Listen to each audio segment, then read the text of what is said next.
희망사상 프로젝트를 시작하도록 하겠습니다.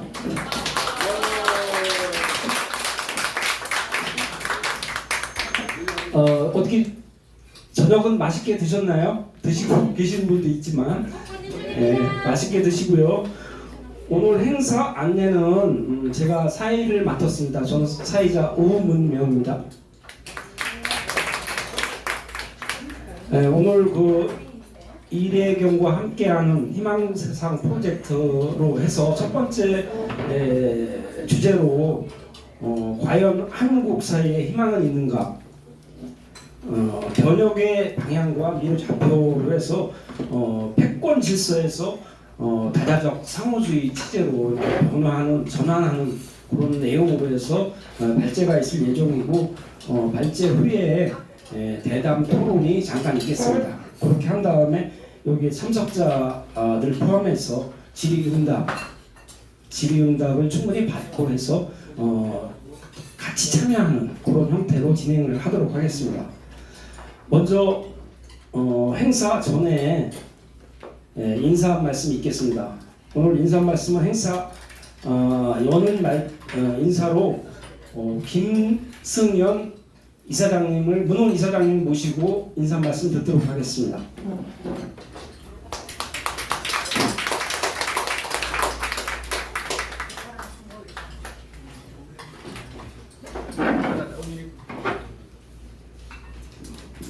네, 안녕하세요.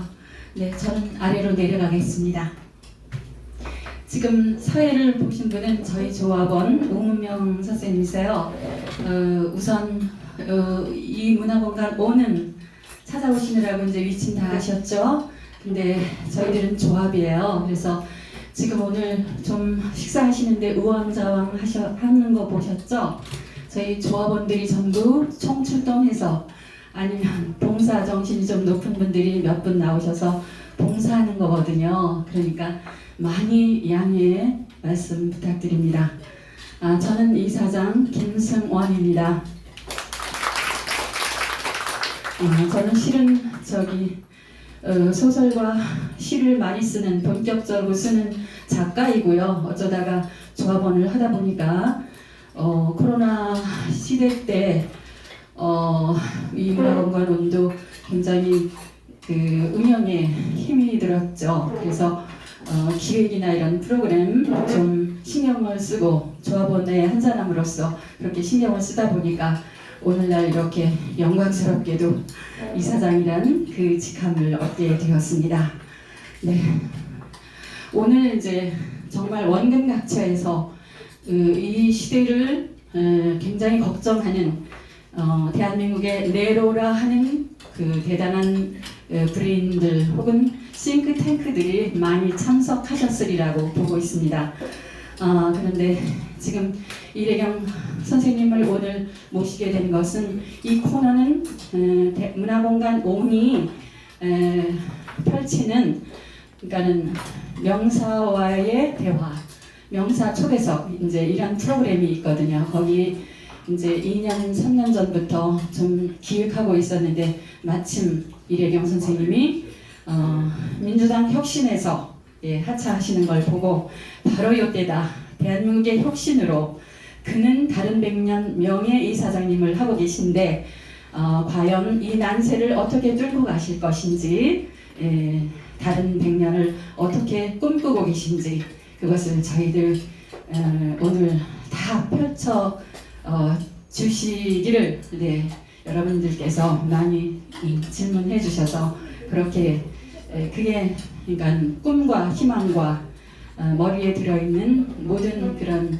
난세를 극복할 수 있는 좋은 훌륭한 선한 그런 생각들이 어떻게 펼쳐질지 다 함께 이 시간을 운영해 보도록 하겠습니다.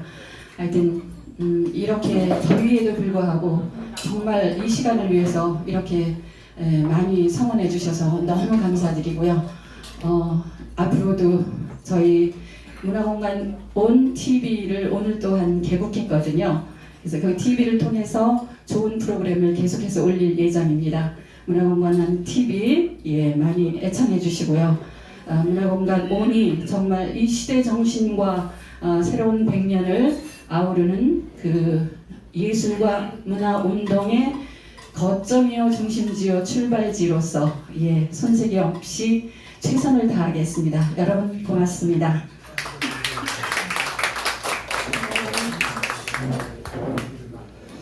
네, 지금 아직 식사를 안 하신 분도 있는데 어쨌거나 좀 식사하신 분들은 좀 앞자리로 나오셨으면 좋겠습니다. 물론 뒷자리에도 앉아도 되지만 대부분 앞자리로 좀 오셔서 늦게 오신 분들은 뒤에서 좀 식사를 할 수 있도록 그렇게 해주셨으면 고맙겠습니다. 시간을 좀 아끼는 차원으로 좀 빨리 진행을 하고 좀 줄여서 진행을 하도록 하겠습니다. 다음에는 발제인데요. 사실은 이게 이제 강연이 될 수도 있고 좀 고민을 했었습니다. 저희들이 발제를 해야 될지 이런 형태로 저런 형태 고민하다가 앞으로 이 발제가 한 3회 정도가 좀 더 있을 겁니다. 그런 다음에 근현대사를 좀 묶어서 한 10에서 한 20회 정도를 역사를 한번 통찰해보는 그런 시간을 갖고자 합니다. 그래서 오늘은 발제 내용이 과연 한국사의 희망은 있는가? 번역의 방향과 미래 좌표라는 주제를 가지고 오늘 이래경 선생을 이 자리에 모시겠습니다. 네, 이래경 선생님 부탁드리겠습니다. 이건 제가 어떻게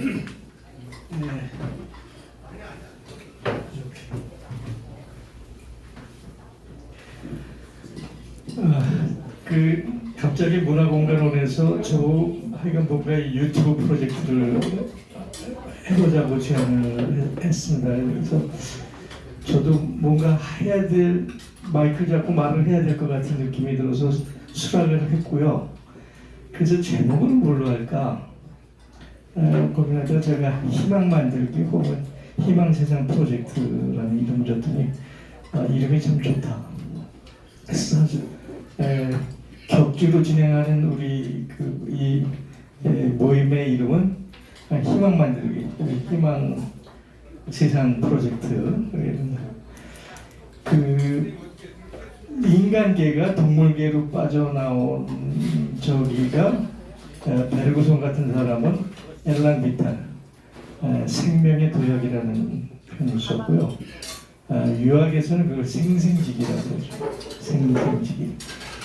그 엘랑 비탈, 생명의 도약이든 혹은 생생지기든 그것을 드라이브하는 그 근본 동력은 희망이죠. 희망이라는 것은 세 가지 조건이 있다고 합니다. 하나는 그 타자들, 나를 둘러싼 타인이든 세계든 타자를 대상화하고 객관화하는 그런 작업이 첫 번째 작업일 거고요. 두 번째는 자기를 둘러싼 타자에 대해서 분석하고 상황 흐름을 판단하고 하는 그 어떤 지적 체계 혹은 그 대응 체계가 있어야 두 번째고, 그 두 개를 가지고 비로소 자기의 뭔가를 만들어 가려고 하는 실천 의지, 이 세 가지, 그러니까 자기를 둘러싼 세계라는 곳과 그것과의 대응, 그 다음에 그 속에서 자기를 실현하려고 하는 그런 노력, 이 세 개가 생생지기고 엘랑 비탈이고 저는 희망이라고 생각합니다. 지금 우리 대한민국상 잘 알죠. 여기 더 얘기할 거 없죠. 그냥 선거에서 진 정도가 아니죠. 나라를 도둑맞았습니다. 그것도 망나니 법비들한테. 우리 김수환 이사장님은 지금 나라를 백목항에서 침몰하는 세월호를 바라보는 심정이라고 해요. 대한민국이라는 그 큰 저택에 불이 났습니다. 경제 규모가 세계 10위고 산업 캐파시티나 군사력에서는 6위라고 평가되는 이 거대한 거항 혹은 저택에 불이 났죠. 지금 우리한테 중요한 거는 왜 불이 났느냐를 따지는 게 아니라 빨리 불을 꺼야 되죠. 그렇죠. 내년 4월 총선이 이게 불 끄는 일이잖아요.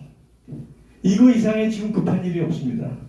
지금 불이 왜 났는지 하는 그 다음 문제 했죠. 그래서 지금 우리한테 중요한 거는 불을 끄기 위해서 뭐 개혁 세력이든 민주 세력이든 진보 세력이든 모두가 연대 연합해서 하나가 돼서 내년 총선을 그 윤석열 정권을 무력화시키거나 뭐 가능하다면 끌어내리는 수준까지 선거를 이겨내야 됩니다. 이게 정말 중요한 거죠. 뭐 여기 있는 내용들은 뭐 그냥 저기 한데. 그런데 우리한테는 또 하나의 앙금이 있어요.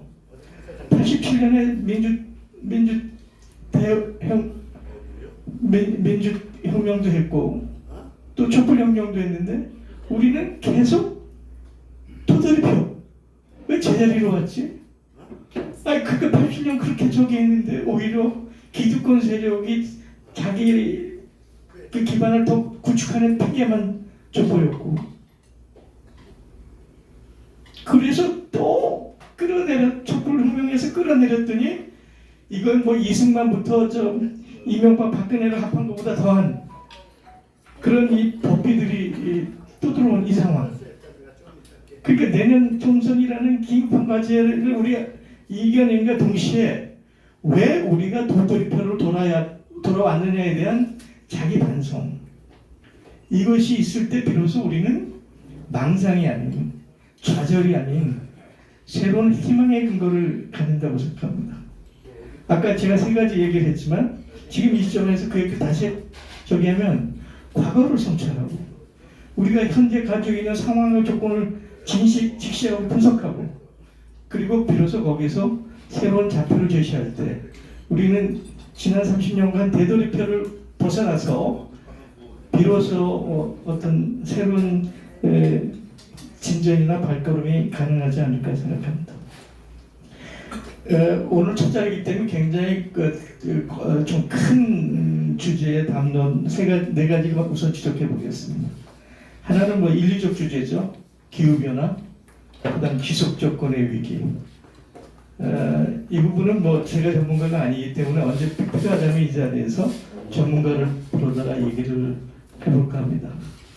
두 번째, 지금 국제 질서가 격변하고 있죠. 대한민국은 지정학적으로 굉장히 직격탄을 받는 지정학적 주권을 갖고 있기 때문에 국제 질서의 격변이 우리한테 대단히 중요한 문제고 이것이 오늘 제가 얘기하려고 온 주제입니다. 그거 외에 이제 뭐 우리가 왜 도돌이표를 돌았냐의 핵심 문제가 이제 정치 개혁 과제요. 정치 우선성의 문제에서 뭐 제도가 됐든 내용이 됐든 정치를 어떻게 개혁하느냐는 문제. 그 다음에 그 정치 개혁이라는 그 그릇에 사회 경제적 내용물을 어떻게 담을 거냐. 이러한 크게 네 개의 큰 영역 혹은 담론이 우리한테 일단 주어져 있다고 봅니다. 오늘 주제를 넘어서서 잠깐 소개하면 정치 개혁의 문제의 핵심은 이제 그냥 민주개혁 정당이 들어선다, 진보 정당이 들어선다, 그거를 넘어서야 돼요. 형식적인 내용을 뛰어넘어서 우리한테 진짜 필요한 정치 개혁의 핵심은 시민 주권에 시대를 여는 겁니다. 노무현은 뭐 사람이 사람답게 사는 세상 얘기를 했고 우리 추미애 장군이라고 그래요. 사람을 드높이는, 사람을 받드는 정치를 하자. 멋있죠. 그러나 그걸 뛰어넘어서 이제는 시민이 우리가 주인이 되는 세상, 시민 주권의 시대가 정치 개혁에 좁혀야 되고 묘포해야 되고 과정으로 설정해야 된다. 이건 앞으로도 우리가 끊임없이 이 문제의 주제를 반복적으로 얘기할 겁니다. 사회 경제 문제를 담아내기 위해서는 우선 시장 기제, 시장이라는 것을 어떻게 해석하느냐가 대단히 중요한 문제인데 일반적으로 우리한테 알려져 있는 것은 자유시장 경제, LM이라고 하는 시장 만능주의라고 얘기할 수 있죠. 두 번째는 코디네이티드 마켓 에코노미, 조정 시장 경제, 뭐 케인지안이나 독일이 얘기하는 질서자유주의를 얘기할 수 있는데 여기에 하나 더 중요한 개념을 제가 소개합니다. 소시에탈 마켓 에코노미, 사회 의대적 시장 경제라는 개념을 넣고요. 그 개념의 굉장히 중요한 개념은 피케티가 쓴 캐피탈 앤 이데올로기에서도 언급이 됐습니다. 시장의 기제와 제도는 사실은 그 뒤에 있는 이데올로기와 정치 합의의 반영이다라는 얘기를 하고 있습니다. 현재 자본주의, 특히 시장만 2008년 금융위기를 맞은 서구 경제권을 중심으로 한 자본주의는 길을 잃었습니다. 이분도 앞으로 우리가 반복적으로 얘기를 할 텐데 제가 그 자본주의를 길을 잃은 자본주의의 대안이 현재 한 5가지 정도 얘기가 나오고 있어요. 이 부분도 우리가 희망 세상 프로젝트에서 앞으로 지속적으로 구체적으로 여러분들에게 소개하고자 합니다. 오늘의 주제로 들어가겠습니다. 이 그래프는 변화하는 세계 질서, 갑자기 생각이 안 드네요. 지금 그 베스트셀러죠. 갑자기 저자의 이름색 갑자기 생각이 안 나요. 거기에 나온 그 곡선인데요. 이 양반이 그 헤드펀즈의 전설적인 인물이었고 이제 은퇴를 했는데 지난 400년 동안 그 서구 인류사의 경제 상황을 16가지 항목으로 나뉘고 수백 가지 디테일한 그 팩터들을 슈퍼컴퓨터에 돌려서 만든 적입니다. 단순히 군사력, 경제력이 아니고 종합적인 그 나라의 국력을 평가한 겁니다. 미국이 최고적으로 올라갔을 때를 1이라고 보고 답한 거죠. 그런데 지난 300~400년 동안 저희 패권 국가들은 대충 100년에서 150년 사이클로 포물선을 그리고 사라집니다. 네덜란드가 그랬고 영국이 그랬고 지금 미국이 북에서 저물고 있습니다. 근데 이 그래프가 굉장히 많은 것을 암시하고 있는데 이게 2020년까지 데이터입니다. 여기서 그 중국과 인도를 보십시오. 인도가 여기 좀 옅은 회색같이 나타나 있는데 유럽이 강자로 산업화해서 강자로 들어서기 전에 인류 역사에는 중국과 인도가 전 세계의 비중을 한 50%를 차지하고 있었어요. 중국과 인도를 합한 그 국력이 인류 역사에서 거의 상수적으로 50%를 차지했습니다. 특히 이제 무굴 제국이었을 때는 인도가 굉장히 강력했죠. 그런데 17, 18세기에 들어오면서 이제 약해져가지고 이제 서유럽이 차지했는데 지금 중국이 굉장히 빠른 속도로 올라오는 것을 볼 수 있습니다. 3년이 지난 2023년 현재로서는 이 당시는 미국이 100이라고 했을 때 중국이 89였어요. 근데 3년이 지난 지금은 거의 1대1입니다. 그냥 경제력만 얘기하는 게 아니고 군사력만 얘기해요. 16가지를 종합적으로 분석을 했을 때 미국과 중국의 국력은 현재는 정확히 1대1로 평가가 되죠. 그래서 당대국은 이렇게 포물선을 그리지만 거기 있는 저희 중간 국가, 미들 파워 국가들의 그래프를 보면 이 중간 국가의 그래프는 포물선이 아닙니다. 웨이브입니다. 웨이브. 그렇죠? 독일이 그렇고 프랑스가 웨이브입니다. 이것이 우리한테 주는 의미가 대단히 큰 거예요. 우리가 지금 많은 사람들이 대한민국은 이제 피크 코리아, 정상을 지나서 지는 일만 남았다. 이제 저무는 일만 남았다? 아니죠. 유럽의 많은 중간 국가로 다른 나라도 그랬듯이 우리가 이 위기를 국면하면 다시 웨이빙에서 올라설 수 있다는 것을 암시하는 곡선입니다. 대단히 많은 것을 암시하고 있는 곡선. 레이 달리오입니다. 그 저자가 레이 달리오. 국제관계 혹은 국제 질서를 얘기할 때 우리는 크게 두 가지 지정학적 이론의 충돌을 봅니다. 하나는 강대국의 그 패권적 성격을 합리화하고 그것을 받쳐주는 이론을 현실주의 이론이라고 해요. 그 현실주의 이론은 한마디로 말하면 개인이든 국가든 그 양육 강식의 세계입니다. 정글의 세계입니다. 강자는 약자를 잡아먹거나 굴복시키거나 자기가 만든 프레임 안에 가둬놔야만 된다. 왜냐하면 국제 질서에서는 국가 주권이 아무것도 없고 상대방이 무슨 생각을 하고 있고 내가 혹시 취약점을 보일 때 어떤 상황이 나올지 모른다고 하는 것 때문에 끊임없이 양육강식적 논리, 상대방을 불복시키거나 포섭시키거나 가두거나 자기 편을 만들지 않으면 자기가 당한다라는 그런 기본적인 컨셉, 이것이 현실주의를 갖고 있는 기본 컨셉이에요. 양육강식의 논리, 정글의 논리. 또 디테일하게 들어가면 다양하게 있습니다. 뭐 고전적인 현실주의서부터 최근에 와서는 이제 그 스티븐 바트라고 해서 그 하버드의 케네디 스쿨의 주임 교수하는 양반은 조금 틀립니다. 실리적, 실용적 혹은 다자주의를 수용하는 현실주의로 넘어가긴 하지만 기본적인 구조는 강자의 논리, 강자가 약자를 잡아먹는 정글의 논리가 현실주의인데 그 반대되는 논리는 상호주의죠. 상호주의 논리는 아까는 이제 사자와 호랑이 같은 정글의 법칙이 작동된다 그러면 상호주의는 초식동물, 얼룩말이라든지 그 아프리카 대륙에 있는 얼룩말이 무리를 져서 사는 모습이라든지 식물이 군락을 이루는 모습을 상호주의라고 얘기할 수 있죠.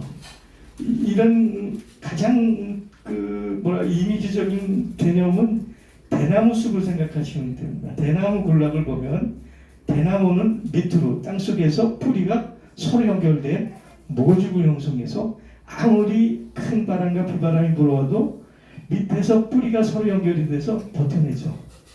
이것이 상호주의적 개념의 가장 상식적 개념입니다.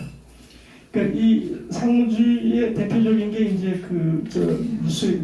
북유럽에서의 갈등의 평화 같은 것이 이제 상호주의를 전략으로 만든 건데 그 갈등의 평화학은 갈등 분쟁의 원인을 분석해서 그것을 조정하고 해결하는 해결서부터 그 평화를 안착시키고 평화를 어떻게 더 강화시키느냐.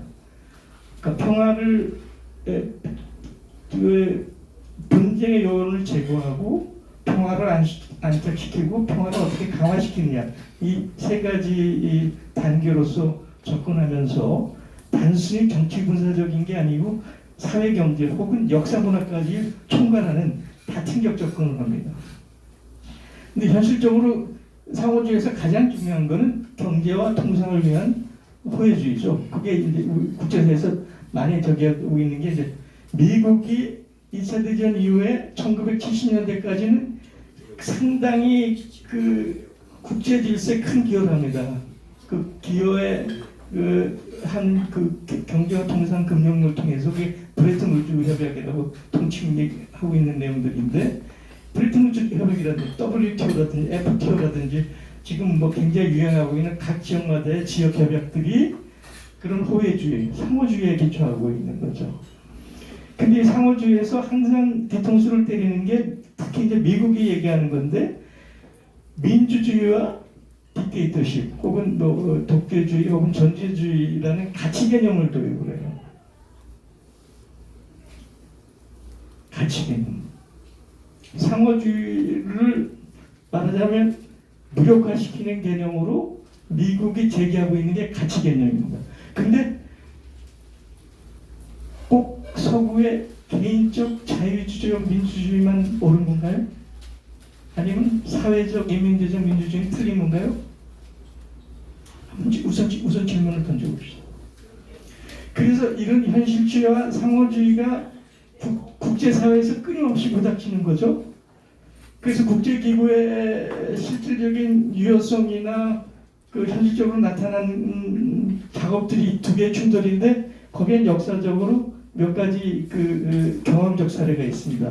17세기 유럽에서 소위 천주교 캐톨릭이 지배했던 쪽에서 개신교가 들어오면서 30년 종교 전쟁이 있었잖아요.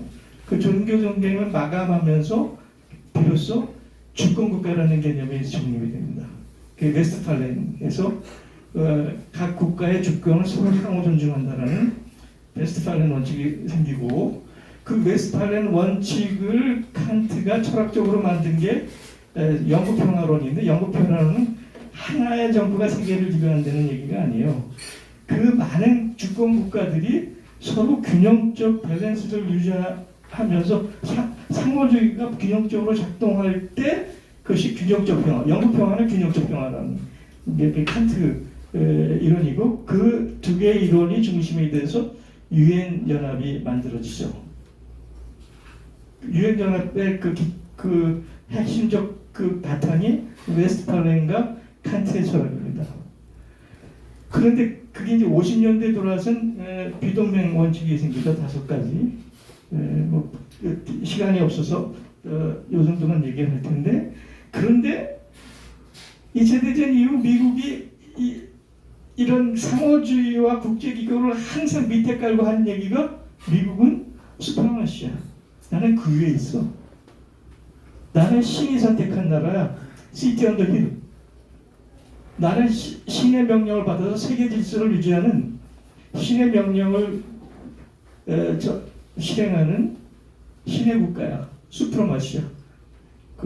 말하자면 초법적 존재. 그래서 자기가 국제 질서의 룰을 세팅하는 거예요. 그 룰을 세팅하고, 또 최근 지나오면 이센셜 스테이트, 필수 국가라는 얘기를 해요. 미국이 빠진 거기에는 반드시 분쟁이 일어나고 전쟁이 일어나고 불행에 닥치고 그런다. 도미노 이론 같은 게 그런 거죠. 그래서 미국이 반드시 있어야만 된다고 하는 이센셜 스테이트. 그래서 미국은 이런 자기 도치, 자기 미신, 자기 자기 확신적 개념을 갖고 있습니다. 신의 국가, 예배 국가, 필수 국가라는, 이것이 지난 7, 80년간 인류를 지배해온 미국의 기본적 이념이죠. 그런데 그 7, 80년 미국이 지배했던 미패권, 소위 당극 체제가 현재 해체 위기에 처해져 있는 거죠.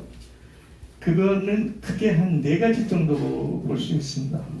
아까도 얘기했지만 그 룰세터로서 미국이 세계 질서의 기본 원칙과 룰을 국제기구를 통하고 한다고 그러지만 거의 미국의 입장을 일방적으로 적용해 온 거죠. 근데 그 룰세팅이 강제력을 갖고 실적인 저기를 하려면 그걸 강제할 수 있는 힘이 있어야 되잖아요. 그 군사력이에요. 정치 군사력. 그리고 전 세계 80개국에 지금 한 30만 명이 주둔하고 있나요? 우리나라에 한 3만 명이 주둔하고 있고, 그래 룰 세팅을 하고 세계 경찰 국가고, 그 세계 경찰 국가로서 자기 역할을 하기 위해서 전 세계 주요 지역에 군대를 배치하는 거죠. 그래서 이번에도 이제 연방위에서 8,860억 불인가요? 내년도 예산을 정했는데, 미국의 반전평화 운동을 얘기한 사람들 중에면 8,860억 불이 아니에요. 1조 3천억 불 정도 됩니다. 대충 미국 GDP 5% 정도를 직접 군사비나 준하는 군사비로 쓰고 있어요. 예를 들어서 미국이 쓰고 있는 정보비, 공개적인 정보비가 약 400억 불. 우리나라 국방 예산에 육박하고 있죠. 그거 외에 미국이 핵무기를 현대화한다고 1년에 쓰는 돈이요, 600억 불에서 1000억 불 정도 됩니다. 이건 국방 예산 다 빠져 있어요. 그건 과학기술 개발비 분리돼 있습니다. 그걸 다 합하면 1조 3천억 불 정도를 미국이 세계 질서를 유지하는 데 투입하고 있는 거죠. 그런데 월남전도 그랬지만 지난 20, 30년 동안 미국이 전쟁을 해서 한 번도 이긴 적이 있나요? 그렇죠? 특히 중동 전쟁에 들어가면서부터 미국의 군사력은 무력화되기 시작해요. 이라크도 그랬고 아프가니스탄도 그랬고, 그러니까 미국이 개입해서 전쟁에서 이겨본 적이 없어요. 그러면서 미국의 군사력에 대해서 이제 대부분의 세계 나라들이 퀘스천을 붙이고 있죠. 우크라이나, 우리나라 신문보도는 다 거짓말입니다. 미국이 무서워서 자기 군대를 파견 못하는 거예요. 이제는 종이운행이가 된 거죠. 미국의 군사력은 더 이상 세계 질서를 유지하는 파워가 아닙니다. 무너져가는 거죠. 경제력, 아까 브레튼 우드 얘기를 했지만 1944년, 45년 종전 때는 미국의 경제력이 전 세계 50%였습니다. 산업적으로도 또 금융적으로도. 그리고 44년 정했지만 달러가 금하고 태환이 되면서 기축통화로 입장을 굳혔죠. 그런데 그 스태그 인플레이션이 일어난 1970년대를 지나면서 1980년으로 넘어오면서 워싱턴 컨센서스라는 걸 통해서 시장 만능주의를 전 세계에 강요하고 진행하기 시작합니다. 워싱턴 컨센서스는 뭐 시장 만능주의, 민영화, 자본의 이익을 위해서 러시드 바텀, 그리고 그 자본의 이익을 방해하는 모든 것을 제거한다. 노조 혹은 제도 혹은 상대방의 주권국가 모든 것을 다 무력화시키는 게 시장 만능주의죠. 그런데 그거는 경제적 논리를 얘기했지만 그 뒤에는 미국의 제국주의를 유지하게 하겠다는 미국의 자국주의 개념이 확실하게 뿌리를 내리고 있었던 거죠. 근데 그 2008년에 금융위기로 우리가 쉽게는 뭐 낙수효과라든지 다 거짓말인 게 드러났잖아요. 그게 전 세계적으로 드러났지만 미국 자체가 공산주의에 붕괴하고 양극화가 되고 최근에 이제 우크라이나 전쟁을 더 그렇지만 달러가 최근에 이제 급격히 진행되고 그 자원의 탐욕 때문에 기후 위기가 발생한 거죠. 기후 위기 누가 뭐래도 근본적이고 일차적 책임은 미국의 패권이고요. 바로 이 시장 만능주의죠. 그 다음에 이 시장 만능주의를 동원해서 생산성이 올라갔느냐? 안 그래요. 케인지안이 적용됐던 1940년부터 1970년대까지 미국을 중심으로 한 서방 국가의 프로덕티비티, 생산성은 연간 2, 3%였습니다. 지금 1%도 안 돼요. 이게 모든 게 지속 가능하지 않다는 걸 보여줍니다. 미국의 경제가 무너졌죠. 미국은 그 경제학자가 렌티어 캐피탈리즘이라고 해요. 집대 추구, 그러니까 이 상대방의 골을 빼먹는 저기다. 그 골을 빼먹는 영역을 금융을 중심으로 한 파이어 영역이라고 그러는데 미국 경제의 30% 거품이 이 금융에 의해서 형성되어 있어요. 경제가 무너지고 있죠.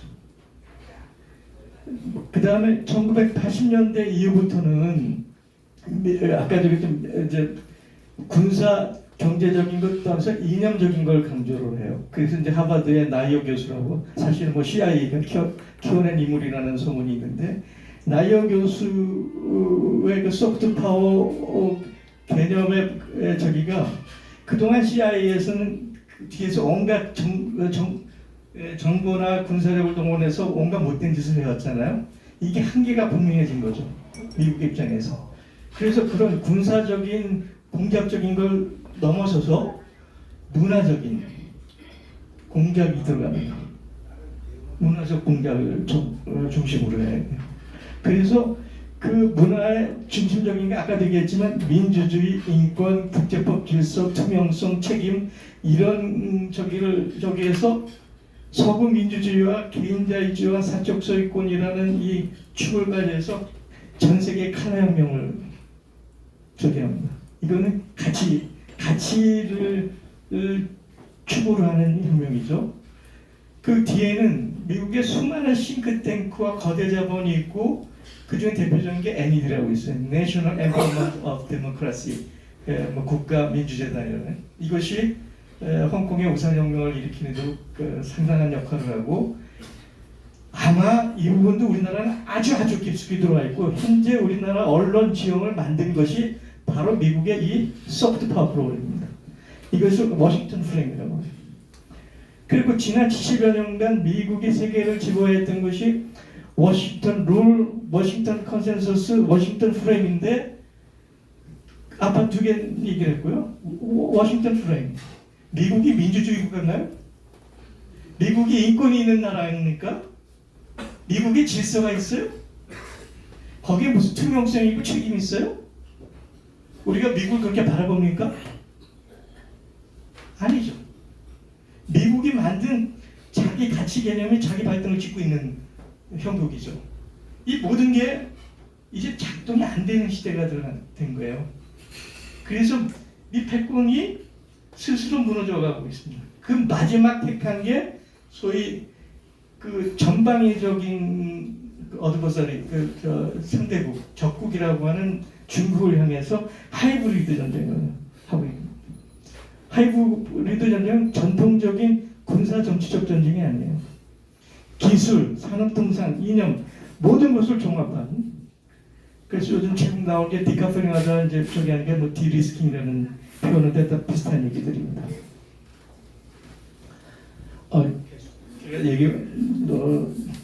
그래서 미국의 단극적인 싱글 폴라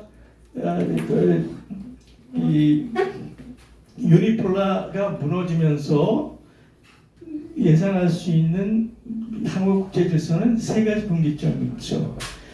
미국이 자기 자신과 지금 미국의 경제력은 그 아까 거품을 뺀 요즘 얘기하는 PPP 구매력 지수로 볼 때 17% 수준입니다. 그러니까 2차 대전이 끝났을 때 50%였죠. 지금 17% 수준이에요. 그러니까 미국 혼자 군사력이든 경제력이든 가치 개념이든 혼자 안 되니까 미국이 생각한 것이 마인드 라이컬리 나하고 같은 부류를 묶어서 동맹 개념으로 가져가는 거죠. 그래서 미국이 단극 체제에서 다자주의를 얘기를 해요. 근데 미국이 얘기한 다자주의는 동맹 개념이에요. 같은 부류를 묶은 동맹 개념. 그래서 G7을 만드는 거고, 그렇죠. G7이 노미널 밸류에서 약 30%, 40% 정도를 유지하는데 경제력이 PPP 수준으로는 31% 수준입니다. 그런데 이 G7이라는 걸 보세요. G7이 어떤 나라들이죠? 구식민 제국들이에요. 서방을 포함해서 구식민 제국의 예외가 일본이죠. 일본은 백인 국가가 아니니까. 그런데 첨숙이 양반이 재밌게 얘기해요. 일본은 honorable white country다. 야지죠. 존경스러운 백인 국가. 그러니까 탈색한 위장 탈색한 백인 국가라는 거예요. 일본을 포함해서 G7은 구식민 식민 제국들이에요. 다. 그러니까 결국 이 G7이라는 건 뭐냐? 지난 300년간 세계 질서를 지배해왔던 걸 유지하겠다는 거예요. 그런데 왜 거기 한국이 얼쩡거려야 되죠? 우리가 식민 지배 국가였으니까 피지배 국가였죠. 50년간 일본의 지배를 받았던 나라 아닙니까? 그런 한국이 왜 G7에 가서 얼쩡거리느냐고요. 그거 갖고 안 되니까 저희 민주주의 정상회의 D10이라고 작년에 했죠. 한국의 윤석열이도 가서 연설했습니다. 내년에 민주주의 정상회의 주도 국가 중에 하나가 한국이에요. 전 세계 세 나라를 골랐는데 아프리카 하나, 남미 하나, 그 다음에 아시아에서 한국. 윤석열이 전 세계를 향해서 민주주의 잘한다라는 정상회의를 주도하는 인물이 됐어요. 이게 얼마나 무슨 코미디입니까? 네? 이 지금 상황이 그렇게 가요? 그러니까 패권 패권 후 미 동맹이 무너지면서 현재 대응되고 있는 게 중러를 결합한 소위 유라시아 파워죠. 그것이 나타나는 게 브릭스와 상해협력기구입니다. 상해협력기구는 정확히 나토에 대응된 조직이죠. 이게 이제 그 소위 그 바이폴 양극 체제라고 그러는데 중국도 러시아도 명확해. 우리는 패권을 추구하지 않는다. 우리는 다자주의를 추구한다. 그래서 바이폴은 사실 없습니다. 그러면 거기 뭐냐? 양강구도의 중간국가 미들파워하고 국제 다자적 기구들이 작동을 하죠. 그래서 이제 그 중간국가에서 굉장히 중요한 부분이 EU인데 EU가 우크라이나 때문에 지금 미국에 인질이 되어 있는 상태죠. 당분간은 그럴 겁니다. 그런데 그 우크라이나가 안정이 되고 어느 정도 질서를 유지했을 때 EU가 과연 미국의 그 인질로 남아 있을 거냐? 퀘스천이죠. 인도, 이란, 투르키, 인도네시아, 브라질, 남아공들이 굉장히 중요한 플레이를 하는 중요한 국가입니다. 그 다음에 개발도상 77개국, 남미, 자파 물결 이런 것들이 중요한 역할을 하게 될 거고요. 뭐 현재까지 큰 역할을 못했다고 하지만 유일한 국제 기구가 유엔이잖아요. 유엔은 어떻게 개혁하느냐가 문제고요. 유네스코는 조금 나중에 다시 얘기하겠습니다. 유네스코는 중국이 글로벌 이니셔티브, 글로벌 구상에 세 가지 영역이 있습니다. 디벨롭먼트, 그 다음에 시큐리티, 평화, 마지막엔 시빌라이제이션이에요. 시빌라이제이션은 뭐죠? 문명. 문명은 뭐가 있겠어요? 역사와 문화죠. 역사와 문화를 조직하는 국제기구가 유네스코입니다. 그죠?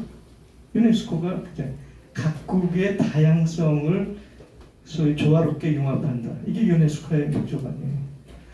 중국이 글로벌 이니셔티브에 문명론을 제기하고 있으니까 미국이 얼마나 뜨거워해가지고 탈퇴한 유네스코를 긴급하게 다시 재가입했어요.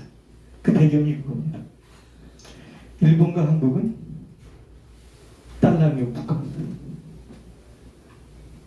중간 국가임에도 중간 국가의 역할을 전혀 못하는 나라가 일본과 한국이죠.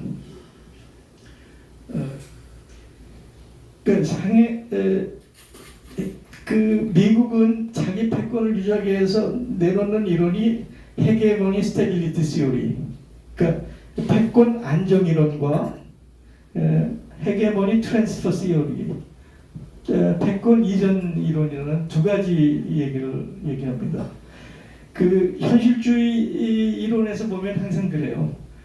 패권이 설령 만족스럽지 않고 불만이 있고 진짜 뭐 뒤에서 욕하고 싶지만 패권이 없으면 세계 질서는 없어.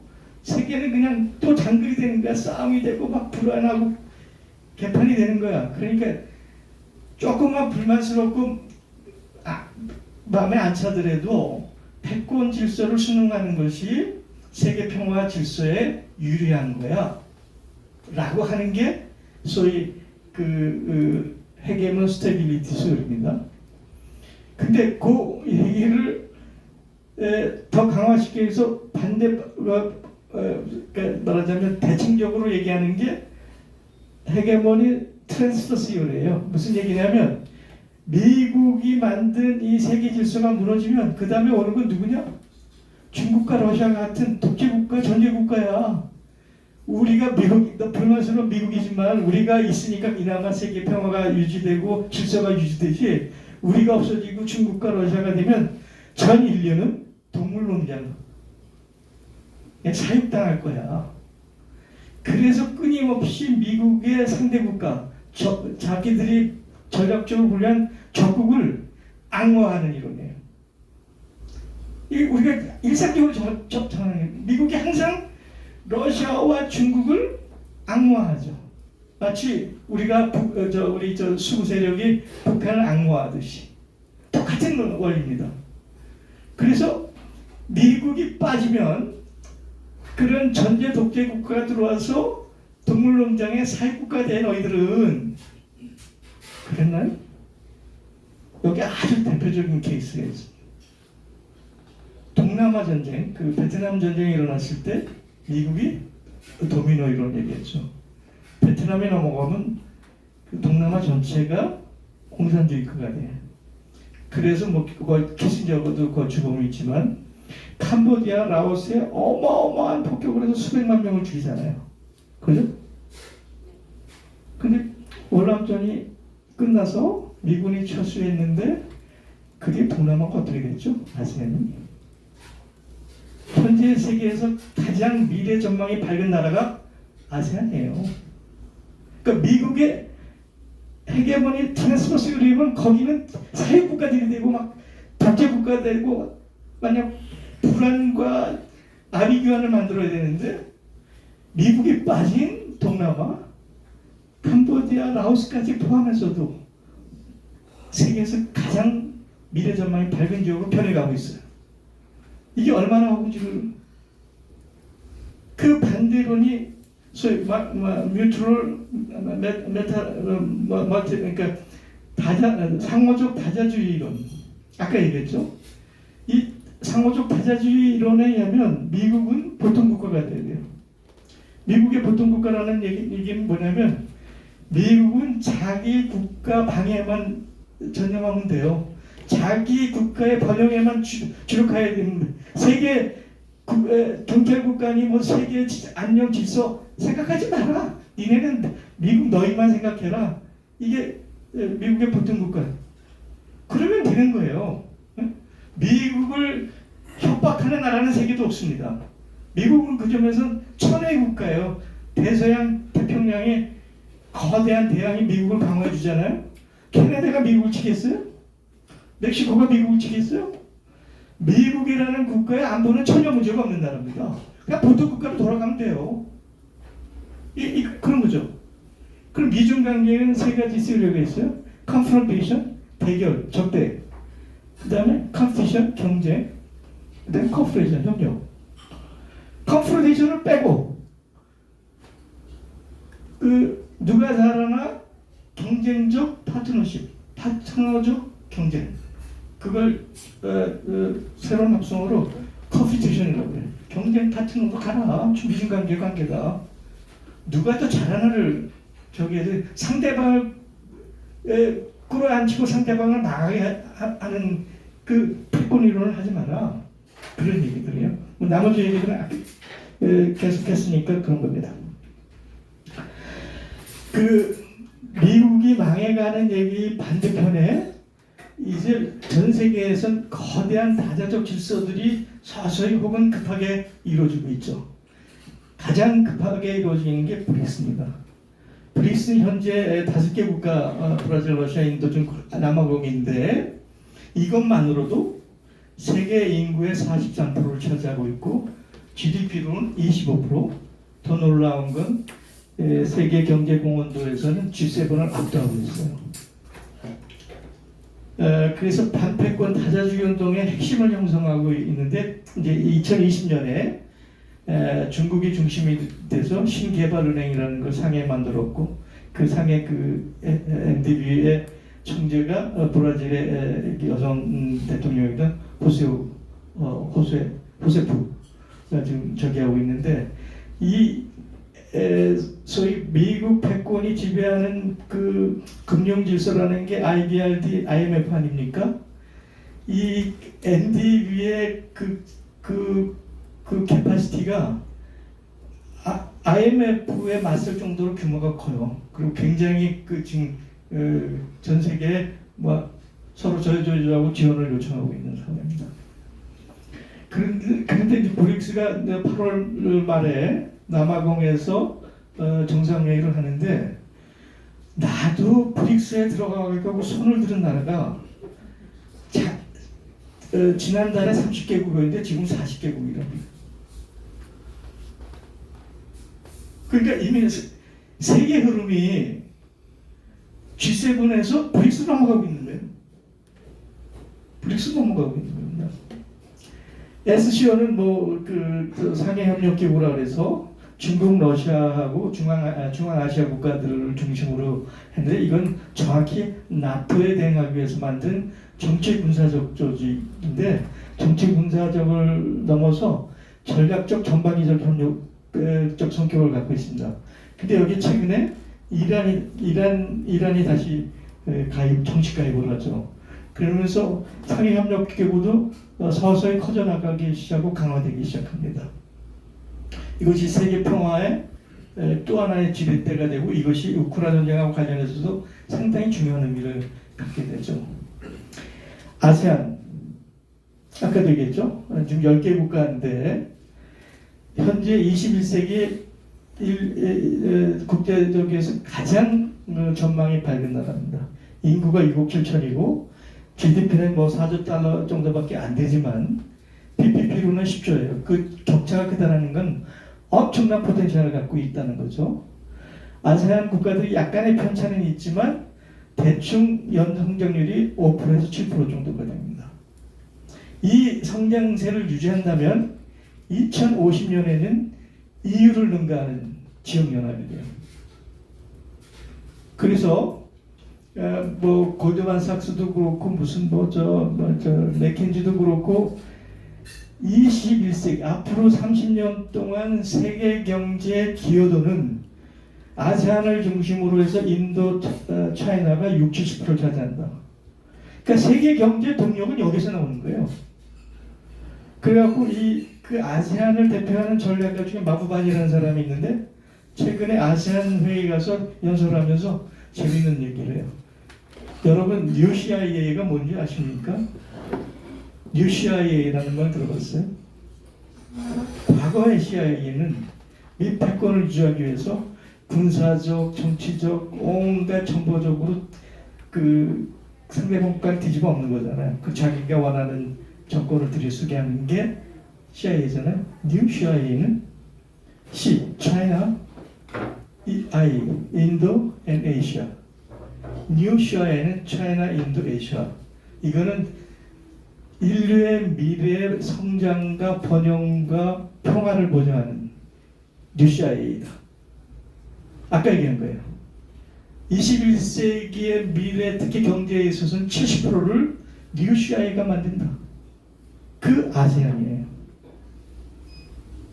그런데 우리가 신나방 정치를 했잖아요.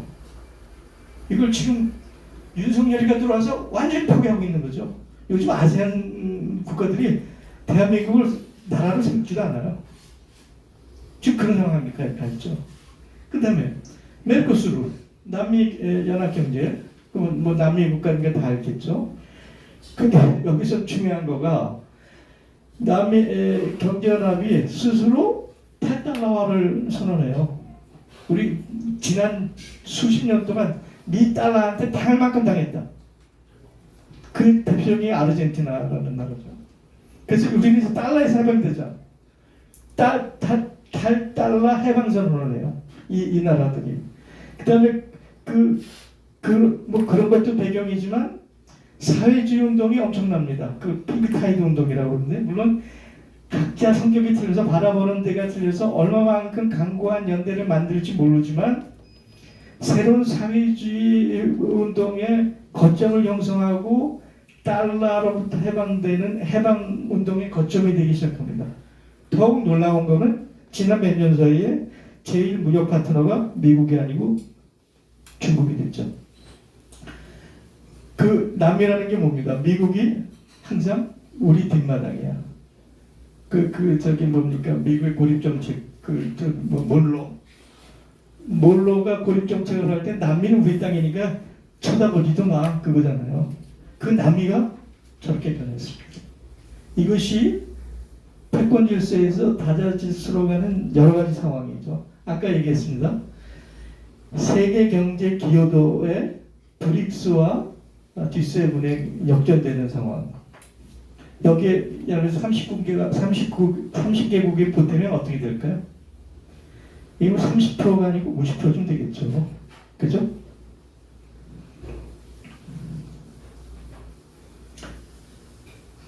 이것도 IMF가 저기 한 겁니다.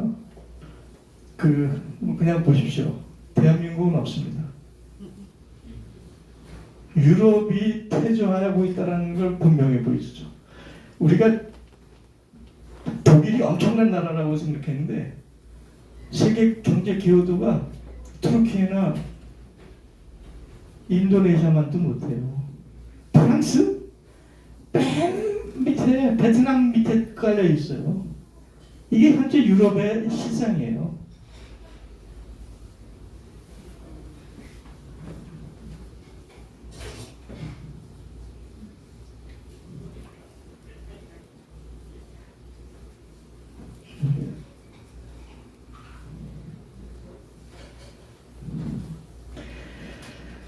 그 역사 학파 중에 아날학파라고 있어요. 지경학적 조건이 대단히 중요하다. 그래서 그 물질 세계의 역사라는 책도 썼고 지중해 역사라고 쓴 브로델이라는 인물이 그 대표적인 인물인데 그 아날학파는 구조가 세계 체제가 국면을 결정하고 국면이 사건과 행위자를 통제한다. 그러니까 행위자나 상황 사건은 국면을 뛰어넘지 못하고 국면은 세계 체제를 뛰어넘지 못한다. 라는 그 이론을 만듭니다. 근데 그거는 이제 팍스 아메리카나라는 확고한 고착된 세계 체제가 있을 때 얘기죠. 해방 이후에 팍스 아메리카나라는 구조가 결정했을 때 미소 냉전 체제에서 미국 당국 체제에서 이제 아까 얘기했는데 그 팍스 아메리카나 체제에서 한반도에서 일어난 일을 생각하면 미중이 외교 수립하니까 우리가 7.4 공동정부의 남북 대우가 이루어졌고요, 그죠? 소비에트가 무너지니까 남북에 유엔 가입하면서 우리가 남북 기본 합의서도 만들고 했죠. 그런데 그때 미국은 북한은 스스로 붕괴될 거야. 독립을 반대됐지. 그래갖고 온갖 시간 끌기. 그래서 북한이 스스로 붕괴되기만을 기다렸죠. 온갖 강원이절로 무슨 뭐 경수로를 대주니 중요를 대주니 그런데 미국 연방에서 또 그걸 붙어놓으니까 안 하고 약속이에요. 푸틴이 하는 얘기가 있어요. 미국은 단 한 번도 약속을 지킨 적이 없는 나라다. 북한에 대해서 그렇죠.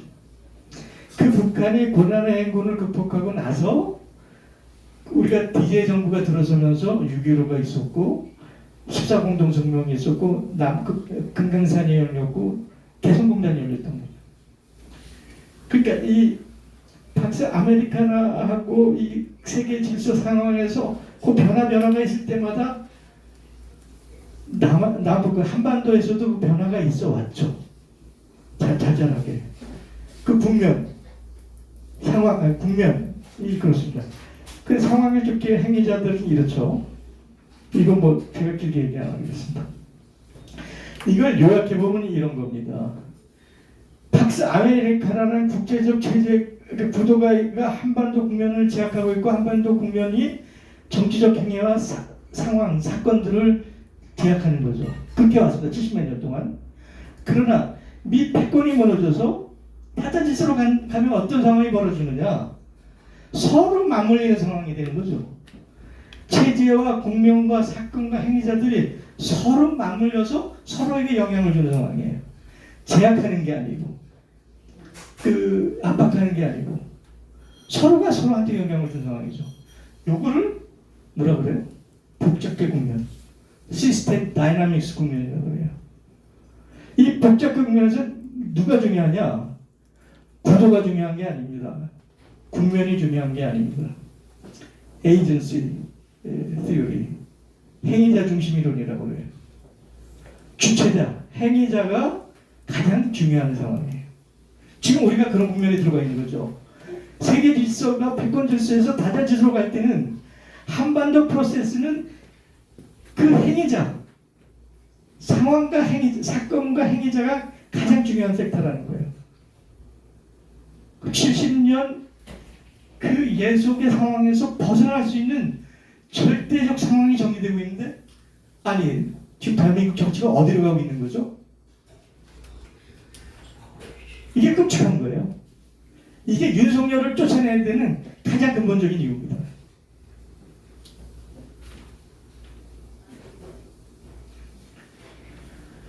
그 구조 국면 행위자 간의 관계를 뭐 제가 이렇게 요약했습니다. 이거 뭐 보시면 알겠죠. 사실은 촛불혁명으로서 등장한 문재인은 당당하게 운전자론을 넘어서 프랑스 마크론이 얘기하듯이 전략적 주도를 할 수 있는 정치적 배경을 갖고 있었어요. 무책임하고 무능한 정권이었죠. 그냥 당한 거예요. 아니 한미 워킹그룹이 뭡니까? 네? 아 사드 빼! 왜 뭐 얘기 못하는 거죠? 유엔사가 뭡니까? 현대판 조선총독부잖아요. 네? 아니 DMZ에 남북의 주권적 행위를 하는 걸 유엔사 때문에 못해? 북쪽이 어려워서 뭐 의약품이나 뭐 식량을 대려고 하는데 유엔사가 방해해서 못해? 이게 나랍니까? 아니 촛불혁명에서 만들어진 정권이 그 안에서 이런 일이 이루어질 수 있는 건가요? 아미티지 한미일 군사동맹론은요 샌프란시스코 2 버전이에요.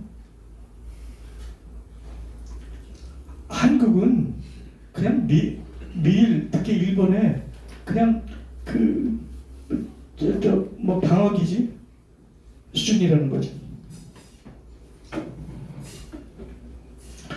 제가 5월 3일절 날 뭐 제가 주도해서 만드는 건데 국민 주권 선언을 했습니다. 이것이 상호적 다자주의, 다자적 다극 질서로 갈 때 대한민국이 지향해야 될 7가지 사안이죠. 뭐 무도한 법비로부터 민주주의를 지켜내는 국민주권, 뭐 언론주권, 뭐 통상과 금융에서 자기결정권을 강화하는 경제주권, 뭐 노동주권, 민생주권은 사실 주권이라는 게 이라기보다는 뭐 내부적 문제인데 여기서 가장 중요한 것은 동북아에 몰아치는 전쟁 위에 대한 민족 평화주권이죠. 그죠? 이게 지금 국제 질서에 접근하는 과정에서 우리가 추구해야 될 정확한 방향이고 잡혀져. 이것이. 근데 지금 윤석열 뭐하고 있죠? 정반대로 가고 있죠. 7가지 전부가 정반대로 가고 있어요. 아니 세상에 그래도 이런 뭐라고 할 말이 없는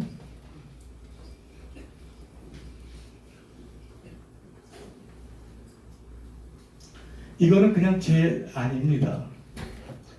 당극 체제에서 다자질서로 갈 때 이 얘기로 제 오늘 얘기를 끝내야 될 것 같은데 한반도 프로세스에 대해서는 대충 이렇게 한 7가지를 한번 짚어보자.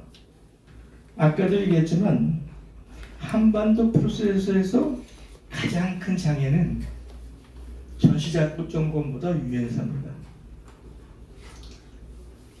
유엔사는 전혀 근거가 없는 임의적 조직이에요. 근거가 없는 조직입니다. 그리고 70년대 74년인가 유엔 총회에서 해차기로 한국안이 있었고 소련안이 있었죠. 해차기를 했어. 그 해차기로 있고 미국 대통령이 사무총장한테 해차기했다고 약속까지 하는 청안까지 보냈어요. 근데 내부에서 논쟁이 일어나가지고 불법을 써요. 78년에 유엔사를 해체하는 도중 한미연합사를 만들고 유엔사가 갖고 있는 작전권, 인사권 전부를 이양을 하고 자기는 DMZ만 관리하겠다. 지가 스스로 결정해버린 거예요. 그래서 DMZ에서 이루어지는 남북 간의 주권적 모든 행위를 차단하고 있는 현대판 조선족도부죠. 나는 문재인 대통령 이해가 안 가요. 아니 유엔사가 무슨 남북에 물자를 주고 뭐 사람이 우리나라 하다못해 국회의원이나 정치인이나 저기에서 DMZ에서 갔는데 유엔사 허락을 받고 가야 됩니까? 우리나라 정치인이 주권적행이라는데 이런 조직이 왜 있어야 되는 거죠? 아무 근거도 없는데 유엔사의 기능을 축소시킵니다. 대한민국의 주권적 행위에 간섭하지 마라. 유엔사 행위는 유일하게 전쟁에 일어날 위험성에 대한 사항에만 국한해요. 그리고 언젠가는 해체돼야 되겠죠. 난 이게 제일 큰 문제라고 봅니다. 두 번째는 전자권이죠. 전자권 넘겨주기로 했는데 박근혜부터 틀어지기 시작했고 지금 미국이 전자권을 준다. 그리고 내세운 수많은 조건은 사실 속내는 안 넘겨주겠다. 지금 남한이 미국 동아시아 전략에 워낙 중요하니까 작전권을 못 넘겨주겠다. 뭐 대충 이런 건데 주한미군과 유엔사는 같이 연동돼 있어요. 유엔사가 상위 적이잖아요. 그 동아시아에서 요구사항이 있을 때 전략적 유연성이라는 이름으로 주한미군뿐만 아니라 한국군조차도 한반도를 떠나서 제3지역으로 투입될지도 모르는 상황이죠. 전자권은 다시 새로운 정권이 들어서면 미국에 강하게 확실하게 일정을 잡아서 넘겨받아야 됩니다. 그러면 주한미군의 성격이 소위 작전 계획 5,000배 해갖고 그 연합사 작게 5,000배의 내용이 뭔지 알아요? 평양을 점령하는 거잖아요. 예? 북한을 붕괴시키자는 게 주한미군의 기본 목표잖아요. 작전권을 회수하고 나서는 주한미군의 성격이 지역의 균형자로 바뀌어야죠. 북한을 붕괴시키려고 평양을 저기 하는 게 아니고 그러면 현재 한미일 유사 안보 동맹 이거는 미국에 의해서 일방적으로 작성되고 우리가 편입되고 종속되어 있는 거잖아요. 시키는 대로 하는 거죠. 지금 윤석열 정권은 이 군사적인 문제, 외교적인 문제는 백악관이 써주면 그냥 백악관이 써준 대로 저기 하는 조커라고 그래요. 무슨 이 뭐라고 그래? 허수아비, 아니 좀비 수준이죠. 그러면 작전권을 회수하면 한미일 안보 동맹이 아니고 미군이 있을 때는 지역 안보의 균형자로 있다고 그러면 이거는 동맹이 아니고 동맹은 강자가 약자를 묶어두는 아까 현실주의 이론에서 얘기했잖아요. 동맹은 강자가 주위에 있는 놈들 꼼짝 말아하고 묶어두는 족쇄예요. 동맹은 그러니까 한미 관계는 동맹 관계라고 얘기하면 그걸 인정하는 거예요. 상호조약이다. 한미 간은 군사 상호조약이라고 바꿔야 돼요. 그 다음에는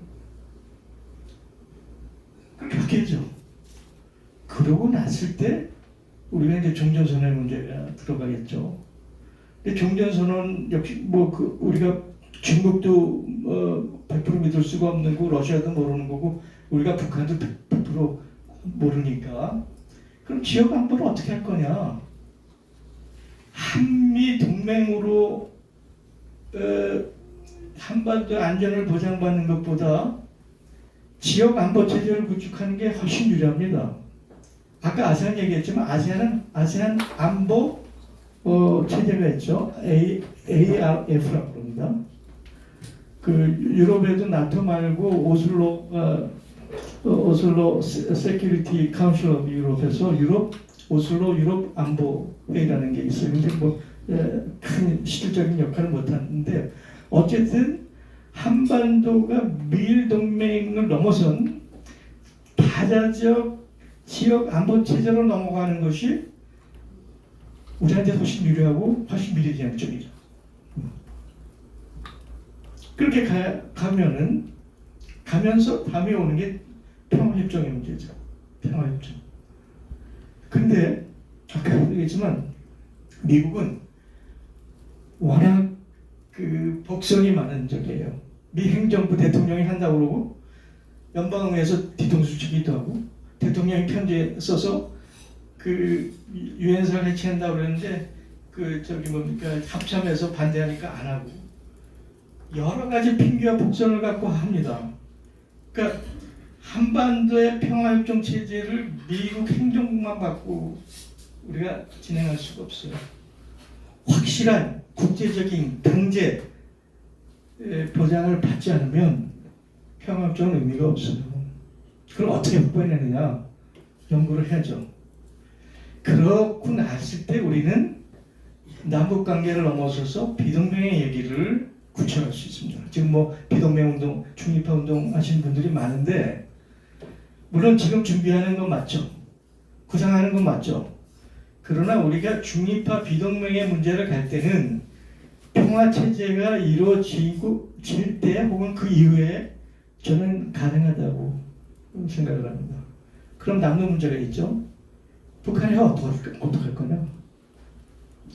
많은 사람들이 우리나라 언론 때문에 북한은 온갖 핑계를 대서 무슨 수를 써서도 핵무장을 했었을 거다. 그렇게 생각하세요?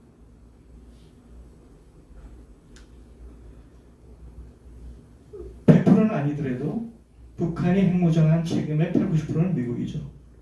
북한이 핵무장을 할 수밖에 만든 수많은 사건과 조건들을 미국이 제공한 거죠. 94년 소위 AF라고 General Agreement 안 지켰잖아요. 그렇죠? 부시가 들어와서 뭐라고 그랬어요? 저놈하고 협상을 해? 저 불량 깡패 같은 북한을 조져서 무릎을 꿇겨. 그 딕체니, 럼스펠드, 부시가 대통령이 되기 전에 공개적으로 한 얘기예요. 그러니까 북쪽에서 그래? 그럼 우리가 핵용 축제 한번 해볼까? 그랬더니 켈리가 들어가가지고 난리를 쳐서 CVID 해갖고 미국이 제재가 들어가죠. 그렇잖아요? 그 중국이 주도해갖고 육자 해갖고 했잖아요. 2002년 3년인가? 그래서 그 9.19 선언했죠. 육자 통일. 곧바로 델타 뱅크 아시아 사건을 터뜨려서 북한을 자극하고 그 육자 합의를 무력화시킨 건 미국이죠. 끊임없이 그랬어요. 끊임없이. 마지막 하노이까지도. 북한은 완전한 평화가 보증이 되고 국제사회의 일원으로 확실하게 들어간다고 하면 핵을 포기할 용의도 있습니다. 그러나 북한은 아주 조심하고 돌다리 걷듯이 하겠죠. 그렇잖아요? 완벽한 조건과 상황이 아니면 핵을 함부로 포기하지 않을 겁니다. 그 과정은 네 가지죠. 동결, 감축, 최소, 해체.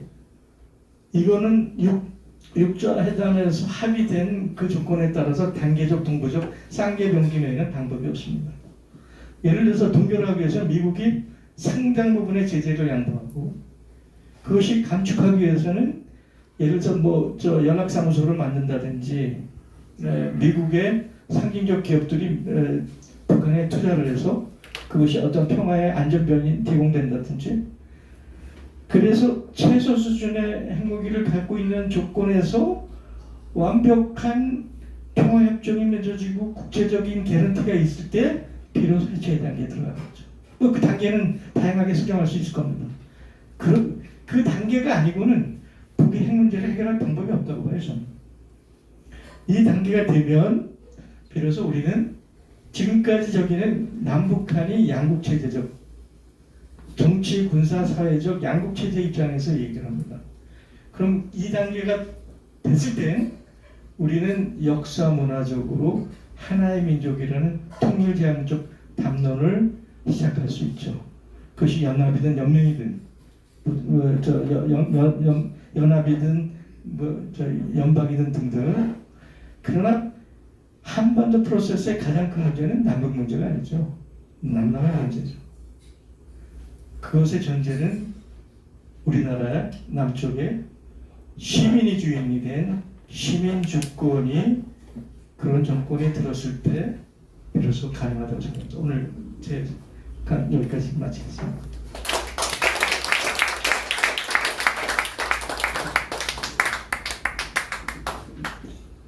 긴 시간 동안 미국을 비롯한 세계 패권에서 다자 체제로 이렇게 전환이 되어야 된다는 말씀을 해주셨고 또 나중에는 한반도 상황까지 이렇게 짚어주셨습니다.